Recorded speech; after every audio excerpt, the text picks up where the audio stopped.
Hi കൂട്ടുകാരെ, ചോക്ലേറ്റിൽ മുക്കിയെടുത്ത അടിപൊളി ഒരു പാൽ ബൺ നമുക്ക് കഴിച്ചാലോ? അതിലേക്ക് ഒരു പാൻ അടുപ്പത്ത് വെച്ച് പാലൊഴിച്ച് കൊടുത്ത് പാല് തിളച്ച് വറ്റി വരുന്ന ആ ഒരു സമയത്ത് നമ്മുടെ കയ്യിലുള്ള ബണ്ണ് അതിലേക്ക് ഇട്ട് കൊടുക്കുക. തുടർന്ന് ബണ്ണ് പാലിൽ കുതിർത്തിയെടുക്കുന്നതിന് വേണ്ടിയിട്ട് അങ്ങോട്ടും ഇങ്ങോട്ടും നന്നായിട്ട് മിക്സ് ചെയ്തുകൊണ്ടിരിക്കുക. ലാസ്റ്റ് പാല് വറ്റി വരുന്ന ആ ഒരു സമയം വരെ നന്നായിട്ട് മിക്സ് ചെയ്തുകൊണ്ട് തന്നെ ഇരിക്കണം.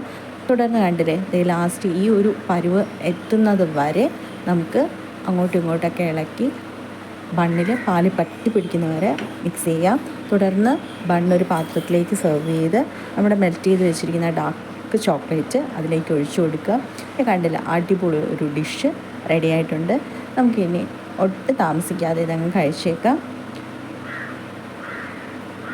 നമുക്കിതിൽ മധുരത്തിൻ്റെ ആവശ്യമില്ലാന്ന് തോന്നുന്നു, കാരണം അതൊക്കെ ഓരോരുത്തരുടെ ഇഷ്ടമാണ്. ഓൾറെഡി നല്ല കട്ടിയുള്ള പാലായതുകൊണ്ട് പാലിൽ തന്നെ ഓൾറെഡി മധുരമുണ്ട്. അത് കഴിഞ്ഞ് നമ്മുടെ പാൽ ബണ്ണിലും നല്ല മധുരമുണ്ട്. പിന്നെ ഒഴിക്കുന്ന ഡാർക്ക് ചോക്ലേറ്റിലും അതിനെക്കാട്ടിലും മധുരമുണ്ട്. അതുകൊണ്ട് തന്നെ നമുക്ക് ഷുഗർ അവരുടെ ഇഷ്ടമാണ്. ഷുഗർ വേണമെങ്കിൽ പാല് തിളച്ചുകൊണ്ടിരിക്കുന്ന ആ ഒരു സമയത്ത് തന്നെ നമുക്ക് ഷുഗർ ഇട്ട് കൊടുക്കാവുന്നതാണ്.